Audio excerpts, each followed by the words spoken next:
Writer ने बताया पहले अपने पिताजी के बारे में कि वो किस प्रकार से लिखा करते थे, फिर उनके थोड़ा सा पास्ट के बारे में बताया कि वो उन लेखिका के सॉरी राइटर के जन्म के पहले एक अच्छी नौकरी करते थे, ऑल इंडिया रेडियो में एक मलयालम न्यूज रीडर थे। बाद में उन्होंने अपने लिखने के जुनून के कारण वो नौकरी छोड़ दी। उनकी घर की हालत के बारे में बताया कि वो अपने घर का खर्चा कुछ तो अपने पिताजी के फ्रीलांस राइटिंग से और कुछ अपने घर को आधे किराए में देकर चलाते थे।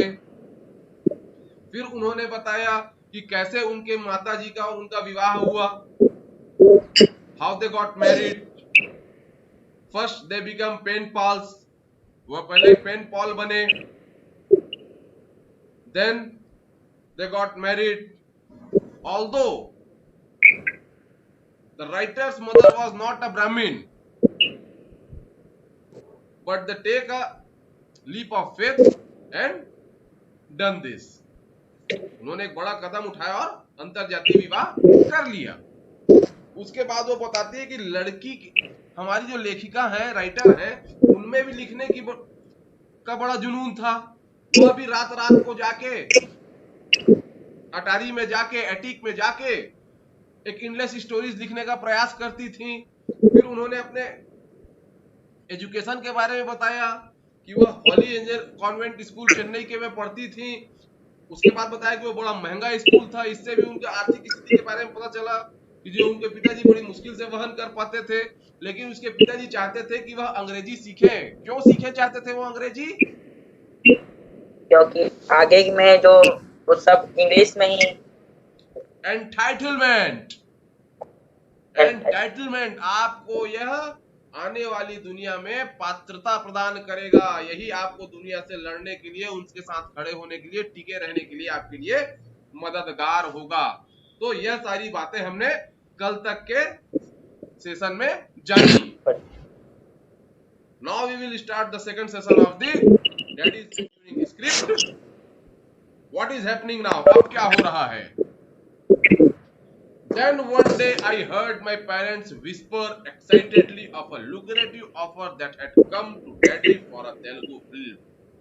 Then फिर one day क्या हुआ एक दिन? देखिए यहाँ पे फिर एक बढ़िया शब्द आया है, I heard my parents whisper। whisper का क्या मतलब है? whisper फुसाया बेटा, फुसफुसाया, फुसफुसाते हुए सुना। जैसे आप लोग देखोगे ना, आपके मम्मी पापा कभी कभी कोई बात ऐसी होती है जो आपको जानना भी तो जरूरी है लेकिन आपको बताना नहीं चाहते और वो कंफ्यूज्ड रहते हैं, थोड़ा सा उनके में हिचकिचाहट रहती है, तो वो आपस में फुसफुसाते रहते हैं, घर में कह रहे ना थोड़ा नहीं, ऐसा बोलते हो ना। तुम अपने स्कूल में ही करते हो, अरे सर तो आज होमवर्क करे बुलाए से नहीं करे इसका, ऐसा बोलते हो ना फुसफुसा के। घर में नहीं आ रहे, दिल्ली के ऐसा तुम कब करते हो? जब तुम हेजिटेटेड होते हो, जब तुम थोड़ा सा घबराए हुए होते हो, तुम्हें मालूम है कि वो काम मैंने नहीं किया है, तो तुम फुसफुसा के अपने अगल बगल वालों से धीरे धीरे बात करते हो। That is called the whisper, whispering. जब हम फुसफुसा के बोलते हैं ना तो हम उसको विस्पर बोलते हैं। तो क्या सुना राइटर ने? अपने माता पिता को विस्परिंग करते हुए सुना, लेकिन वो विस्पर किस प्रकार का था? एक्साइटेडली, उत्साहपूर्वक वो फुसफुसा रहे थे। किस चीज के बारे में? ऑफर, ल्यूक्रेटिव ऑफर, एक बड़ा ही लाभप्रद, बड़ा ही फायदे वाला एक ऑफर उनको मिला था, जो कि कहां से आया था? That had come to daddy for a Telugu film. उनके पिताजी को तेलुगु फिल्म से एक ऑफर आया था जो कि बड़ा ही लाभप्रद था, जिससे उनको फायदा होने वाला था। तो इस बात को अपने वाइफ को बता रहे होंगे, एक बढ़िया मिला है जी, लगता है अब हम लोग काम हो जाएगा, इस प्रकार का वो बता रहे धीरे धीरे। और उससे क्या होता है? एट लास्ट, अब वो बोल रही हैं, लेकिन राइटर बताती हैं, at last we would be rich. अब वो बोलती है अब हम लोग अमीर हो जाएंगे। और देखिए वहां पे एक्सक्लेमेशन मार्क है, मतलब उनके अंदर की खुशी को वह बता रहा है, ठीक है ना। And mom had promised me a red frock, और उसके बाद उसकी माँ ने उसे क्या प्रॉमिस किया है कि अब हमको ये ऑफर जब मिल जाएगा, इससे जब पैसे आ जाएंगे तो मैं आपको एक रेड फ्रॉक लाकर दूंगी, some stationery and a new doll. कुछ स्टेशनरी बोलेगी, मम्मी मेरे को ये वाला स्केच पेन ला देना, ये वाला ड्राइंग बुक ला देना, इस प्रकार को वो बोली होगी। अब 10-11 साल की लड़की है और क्या मांगेगी। एंड अ न्यू डॉल, और एक नई गुड़िया, ये सब मेरी माँ मुझे लाकर दूंगी, ऐसा उसने मुझे वादा किया था। अब वहां पे there was an air of suppressed excitement in the house. अब देखिए यहाँ पे बहुत सुंदर शब्द का इस्तेमाल किया गया है, suppressed excitement. Suppressed excitement, suppressed मतलब दबा हुआ, एक्साइटमेंट मतलब उत्साह, ये एक दबा हुआ उत्साह। ये शब्द लिखने का मतलब क्या है आपको पता है? दबा हुआ उत्साह, सप्रेस्ड एक्साइटमेंट। मतलब उन लोग बहुत दिन से, उसके पिताजी बोलते थे ना, a big hit is just a script away. मतलब उन लोग इस जो कामयाबी है अपने पिताजी के, उसका बेसब्री से इंतजार कर रहे थे। तो अब उसी जो उत्साह है जो कि उनके अंदर बरसों से दबी हुई थी, अब उसकी हवा उस घर में चलने लगी। मतलब लगभग लगभग उस परिवार के सभी सदस्य अब अपनी खुशी दिखा रहे थे, लेकिन अभी भी दबी हुई। दोनों खुल के नहीं आ पा रहे थे, क्योंकि अभी वो पूरा आ नहीं पाया था। वो अब आने की संभावना हो गई थी। इसीलिए आगे बताती है, of dreams that were finally coming true. True बोली, कम ट्रू नहीं बोला है ना, देखो कमिंग ट्रू बोला है। That were finally coming true, जो कि अब सच होने जा रहा है, हुआ नहीं है। यार coming, the dream comes true बोलता अगर, तो सपने पूरे हुए, ठीक है ना। लेकिन क्या बोला, dreams coming true, dreams finally coming true, coming true जान होने जा रहे हैं, अभी हुए नहीं है। इस शब्द का बड़ा महत्व है आगे बढ़ के। अब बताती है, I had a school picnic to go on early one morning. अब उसको एक दिन अपने स्कूल पिक्चर में स्कूल पिकनिक में जाना था। उसी शाम क्या हुआ, द इवनिंग बिफोर, उसी मतलब जिस दिन उसको स्कूल पिकनिक में जाना था उसके एक शाम पहले की बात बता रही है। उसके पिताजी काम से थके हारे बाहर से आए, लेकिन वह उसको उसके पिकनिक के लिए स्नैक्स और स्वीट्स खरीदवाने के लिए लेकर गए। यह बताता है कि उसके पिताजी उसकी कितनी चिंता करते थे, कि थके हारे आए थे, लेकिन फिर भी जब उन्हें पता चला कि मेरी बेटी का कल पिकनिक है, तो चलो भाई इसके लिए भी मैं कुछ खाने पीने का सामान खरीद दूं करके, और फिर उसको लेके बाहर चले गए। मतलब यह उनके पिताजी को, अपने पिताजी को कि अपने प्रति प्रेम और चिंता को बता रहे हैं। अब वो खुशी से क्या बता रही है, basket was crammed with goodies. Crammed मतलब भरा हुआ, गुडीज मतलब उपहार। मतलब जिस झोले को वो ले गई थी, वो झोला किन से भर गया, उपहारों से भर गया। मतलब उसके पिताजी ने उसके लिए बहुत सारे सामान खरीदे। I was bursting with joy, मैं खुशी से फूले नहीं समा रही थी, एकदम खुश हो गई थी। मतलब daddy set the alarm for 5, daddy set the alarm for 5 in the morning. उन्होंने 5 बजे का अलार्म लगाया। आयरन माई क्लॉथ्स, मेरे कपड़ों को क्या किया, आयरन किया, प्रेस किया और सोने चले गए। Now the story is changing his face, अब स्टोरी अपना रूप बदल रही है। अगली सुबह क्या हुआ, अभी एक खुशी आई थी, अब अगली सुबह क्या हो रहा है, अलार्म बजना बंद हो गया। मैं उठी पर मेरे पिताजी नहीं। क्या बता रही है राइटर, कि मैं तो सोकर उठ गई पर मेरे पिताजी नहीं उठे। कारण क्या बताया उन्होंने, he passed away in his sleep, वो अपनी नींद में ही गुजर गए थे, मतलब उनकी मृत्यु हो गई। मृत्यु का कारण डॉक्टर ने क्या बताया, कोरोनरी थ्रोम्बोसिस, हृदय आघात, हार्ट अटैक हमारी आम भाषा में। और बता रही है कि आई वॉज, तो सर इसमें भी तो हार्ट अटैक भी लिख सकते थे ना, क्या बोल लिख सकते थे, हार्ट अटैक लिख सकते।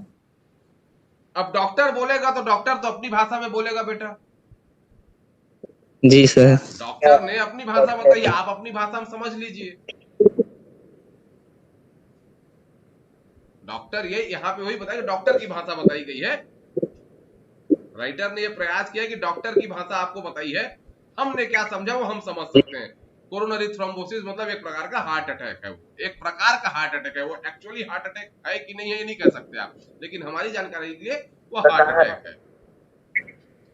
आई वॉज जी 13, सर। मैं 13 वर्ष की थी। माई सिस्टर अनुराधा 8, मेरी सिस्टर जो अनुराधा थी वो 8 वर्ष की थी। और डैडी वॉज जस्ट 41, और मेरे पिताजी केवल 41 वर्ष के थे। मतलब आप देखिए यहाँ पे क्या बता रही है लेखिका कि कितनी छोटी उम्र में उनके पिताजी का साया उनके ऊपर से उठ गया था, कितनी छोटी उम्र में। और यही 13 से 14 वर्ष के जो समय है, यही किशोरावस्था में प्रवेश करने का वर्ष होता है। मतलब अब वह किशोर होने जी जा ही रही थी। और उसी समय भाई आज सबसे ज्यादा जरूरत आपको किनकी है? अपने माँ बाप की। और वही उस समय अगर उनमें से किसी एक का हाथ अगर आपके हाथ से छूट जाए तो कितनी समस्या होती है। अब ये बात हम आगे बढ़ेंगे। Along with his body, बता रही है कि उनके शरीर के साथ साथ, along with his body, our dreams too went up in flames। मतलब उनकी चिता जो जली ना, तो चिता से जो फ्लेम्स निकली, जो लपटें निकली, तो उस लपटों में केवल उनका शरीर नहीं जला, हमारे जो सपने थे। क्या सपने थे उनके? कि अब हम भी अमीर हो जाएंगे, और कई प्रकार के सपने रहे होंगे। अब उनको बड़ा ऑफर मिल गया, पिक्चर में काम मिल गया है, अब हम भी बहुत बड़े घर में जाएंगे। मतलब कई सपने उनके मन में होंगे। वो सारे सपने क्या हो गए? उस आग के रात साथ में मिल गए। जल गए। लेकिन बट निंदू हृदयालु, ये क्या है? एक तेलुगु मूवी है निंदू हृदयालु, जो कि उसके पिताजी के द्वारा लिखी गई थी। स्क्रिप्टेड, ही हैड स्क्रिप्टेड, मतलब उसके पिताजी ने उसकी स्क्रिप्ट लिखी थी। और उसके नायक कौन थे? उस समय के superstar NT Rama Rao. Telugu film के बहुत बड़े सुपरस्टार थे एनटी रामाराव, वह उस पिक्चर के नायक थे। बता रहे had celebrated it's 100th day, मतलब किसी पिक्चर का 100 दिन चल जाना उसकी गोल्डन जुबली माना जाता है। समझे, वो बहुत अच्छी पिक्चर बन गई वो। वाह, कोई भी मूवी अगर 100 दिन चल जाए तो उसे बहुत बड़ी हिट मानी जाती है। तो वह पिक्चर बहुत बड़ी हिट साबित हुई थी, क्योंकि वह पिक्चर 100 दिन चल चुकी थी। ये 100 दिन बताना है कि वह पिक्चर बहुत बड़ी हिट हुई थी।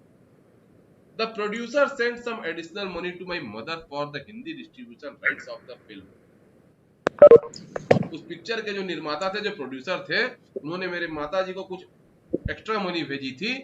इसलिए जो भी उनका फीस रहा होगा वो तो उनको पहले ही दे दिया गया होगा, लेकिन फिल्म के प्रचलित होने के कारण जो एक्स्ट्रा मनी आई, उससे जो ज्यादा कमाई हुई, उसका कुछ हिस्सा उसने उसकी माँ को डिस्ट्रीब्यूशन राइट के हिसाब से, नियम होता है ये फिल्म इंडस्ट्री का, उसके अनुसार उन्होंने कुछ और पैसे उसकी माँ को दे दिए। The movie was blockbuster. Blockbuster मतलब बहुत बड़ी हिट हुई। And the first in its genre, और अपने प्रकार की वह पहली पिक्चर थी। कारण क्या था? Daddies script became a recurring Bollywood theme. Recurring Bollywood theme, recurring मतलब पुनरावृत्ति होना।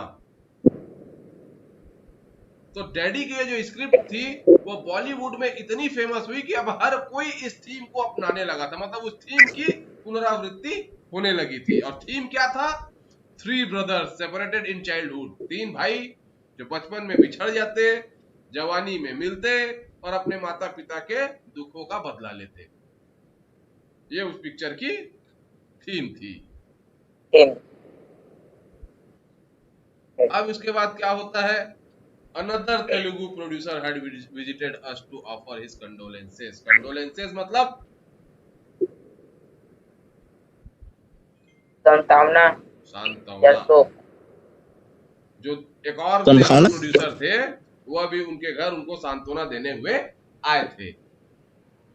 He remarked ruefully, उन्होंने बड़ा उदास होते हुए यह बात कही कि that my father's script for him was left half done, मतलब उसके पिताजी उसके लिए भी कोई स्क्रिप्ट लिख रहे होंगे जो कि अधूरी रह गई थी। उसी वक्त लेखिका बोलती हैं, राइटर बोलती हैं, आई नो द स्टोरी, अरे मैं तो वो कहानी जानती हूँ, आई टोल्ड हिम, मैंने उनसे कहा, I could finish it for you, मैं इसको आपके लिए खत्म कर सकती हूँ, मैं इसको पूरा कर सकती हूँ। He looked at me with kind eyes, उन्होंने बड़े ही विनम्रता से मुझसे देखा और मुझसे पूछा, आर यू श्योर, मतलब तुम बिल्कुल पक्का कह रही हो, तुम ये कर लोगी? आई नोडेड, उसने सिर हिलाया, हाँ हाँ। Daddy discuss the treatment with me, पिताजी ने इसके बारे में मुझसे पूरी चर्चा की थी। बता रही है कि जब कहानी लिख रहे थे तो पिताजी के साथ में थी और उन्होंने इसके बारे में मुझे सब कुछ बताया था। He smiled at my uses of jargon, मेरी jargon मतलब शब्द जाल, मतलब अपने बातों की जाल से जो वो उसको बुन रही थी कि हाँ मैं सब जानती हूँ, मैं कर लूंगी, आप मेरे को मौका तो दीजिए, इस प्रकार का वो बातें बोल रही हैं। उसके लिए वो मुस्कुराया, और जब वो बोल रही कि I completed the script for him, मतलब वो मुस्कुराया और उसने उसे यह काम दिया भी और उसने यह काम पूरा किया भी। उस प्रोड्यूसर ने राइटर को यह काम दिया कि ठीक है आप अपने पिताजी का आधा स्क्रिप्ट पूरा कीजिए, और राइटर ने यह काम पूरा किया भी। My mother who had been a teacher before her marriage, मेरी माँ जो कि विवाह के पहले क्या थी, शिक्षिका थी, टीचर थी। Went back to support the family, वो क्या करेगा भाई, अब हस्बैंड रहा नहीं, अब घर की जिम्मेदारी आ गई, तो चलो भाई अब कुछ तो अब करना पड़ेगा, ये बोल के अब अपने चेन्नई के घर को छोड़ के वो वापस चली गई। We left our beloved home, उन्हें अब अपना ये जो प्यारा घर था वह छोड़ना पड़ा, यह शहर छोड़ना पड़ा, और कहाँ चले गए वो, moving to my mother's ancestral home in Bangalore, वह अपने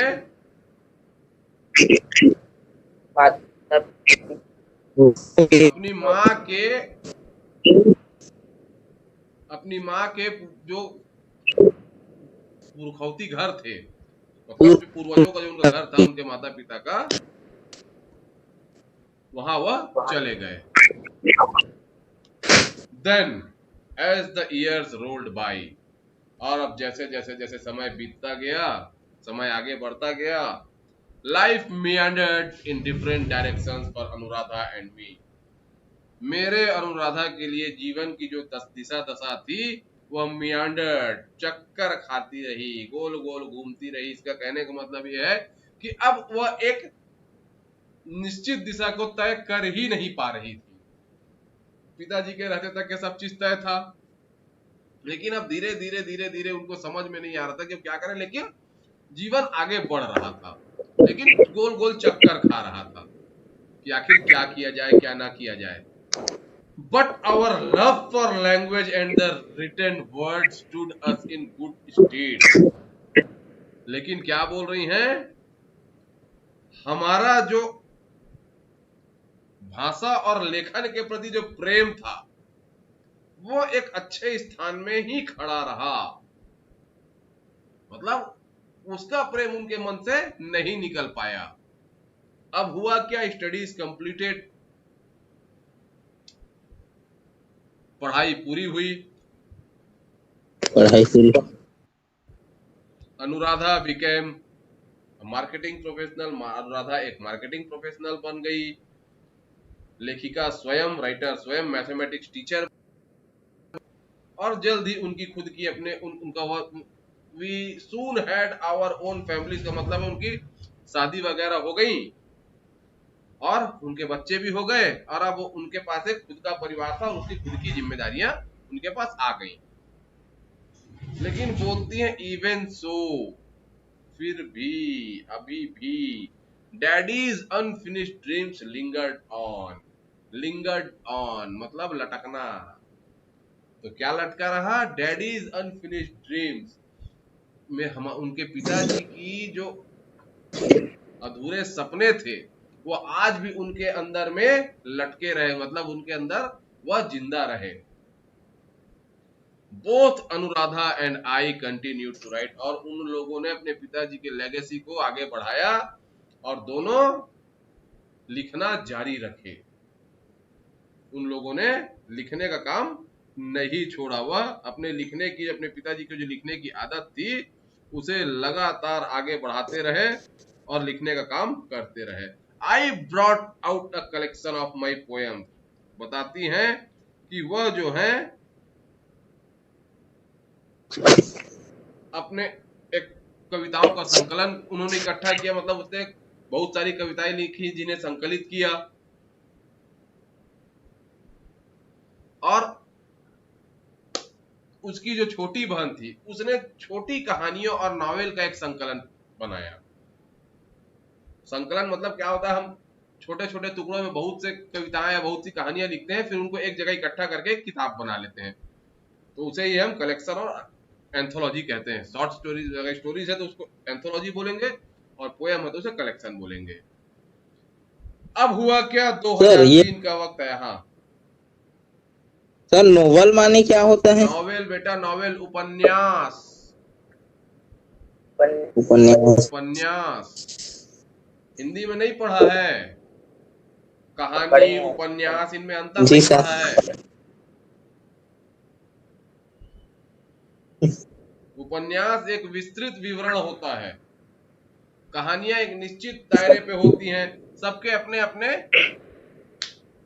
शॉर्ट स्टोरीज, छोटी छोटी कहानियां, चूहे बिल्ली की कहानी, एक प्रतापी राजा, एक कंजूस ठेकेदार, इस प्रकार के जो छोटे छोटे टॉपिक्स पे जो कहानियां लिखी जाती है वो शॉर्ट स्टोरीज कहलाती हैं।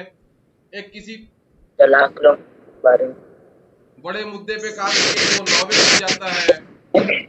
जैसे अभी हम जो पढ़ रहे हैं उसको किस प्रकार की कहानी बोलेंगे?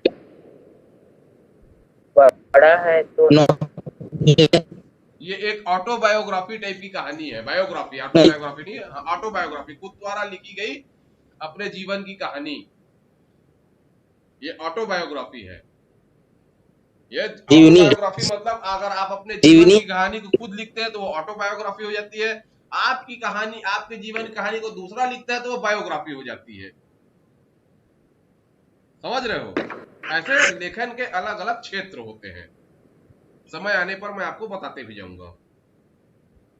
इन 2003, अब 2003 में क्या हुआ?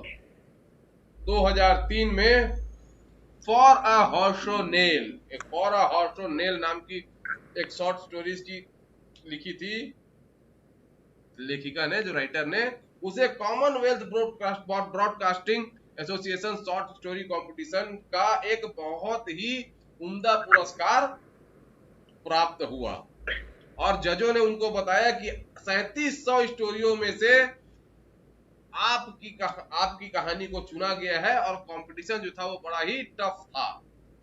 और आपकी कहानी को इसलिए चुना गया है, वह बताते हैं कि your story was beautifully told, आपने बहुत सही अच्छी तरीके से इस कहानी को कहा है, और उसे बहुत सही अच्छी तरीके से वेल रिटन, मतलब उसमें किसी प्रकार का कोई ग्रामेटिकल, कोई स्ट्रक्चरल कोई प्रॉब्लम नहीं है, बहुत अच्छा लिखा भी गया है। और इस कहानी का जो थीम क्या था, centred on an organ donation racket, जो अंगदान करवाने वाले जो स्मगलर, जो रैकेट होते हैं, जो गिरोह होते हैं, उनके ऊपर यह कहानी आधारित थी।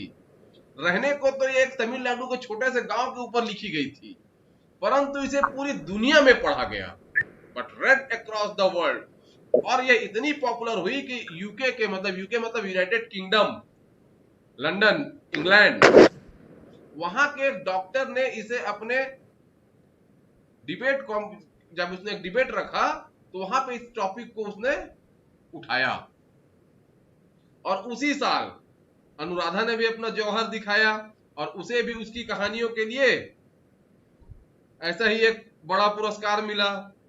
और अब वो अपने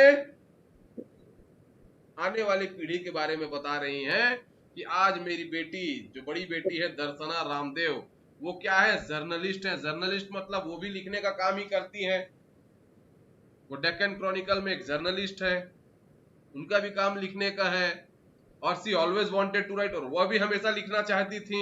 मेरी छोटी बेटी दीक्षा पढ़ने को तो वो कंप्यूटर साइंस पढ़ रही है, लेकिन वह भी एक उत्सुक लेखक है, उसकी भी लिखने में बड़ी उत्सुकता है और वो हमेशा क्रिकेट ब्लॉग में लिखते रहती है द टी टॉवल एक्सप्लेनेशन करके। आई एम और बोलती भी है कि मैं एक दिन क्रिकेट राइटर बनूंगी, मेरे को मेरी इंजीनियरिंग तो खत्म कर लेने दीजिए। मतलब अंततः क्या बता रही है कि हमारे पूरे परिवार में लिखने का जो जुनून है वो हमारे पिताजी से इनहेरिट होता जा रहा है, हमारे में आया, अब हमसे हमारे बच्चों में जा रहा है। और उसी बात को अंत में वो बताती हैं कि जाने को तो हमारे पिताजी दो युग पर, मतलब 2 पीढ़ियों पहले 1970 में गुजर गए थे, लेकिन but he single minded devotion, उनका जो एक मतीय जो उनका जो समर्पण था लिखने के प्रति, वह आज भी मसाल की भांति, लाइक अ बेकन, मसाल की भांति उनके बच्चों और उनके नाती पोतियों में जल रहा है। और यही बात वो अंत में बोलती हैं कि एनीबडी कैन डाई, कोई भी मर सकता है। जैसे मैं, as I finished one more piece the story you have read, अभी मैंने एक पीस खत्म किया है यहाँ पे, ये जो कहानी के रूप में जो आप अभी पढ़ रहे हैं, और आपको मैं ये बिल्कुल निश्चित तौर पे कह सकती हूँ अपने डैड के बारे में कि he is writing never stopped. उनकी लिखने की जो आदत थी, उनका जो लेखन है वह कभी नहीं रुकेगा। मतलब ये कह के वो बहुत बड़ी बात बोली है कि उनके बाद हमने लिखना शुरू किया, हमारे बाद हमारे बच्चे लिख रहे हैं, और यह आगे बढ़ता जाएगा और हम पीढ़ी दर पीढ़ी इसको आगे बढ़ाते जाएंगे। So that is all with your explanations. अब आप लोग मुझे कुछ बताइए।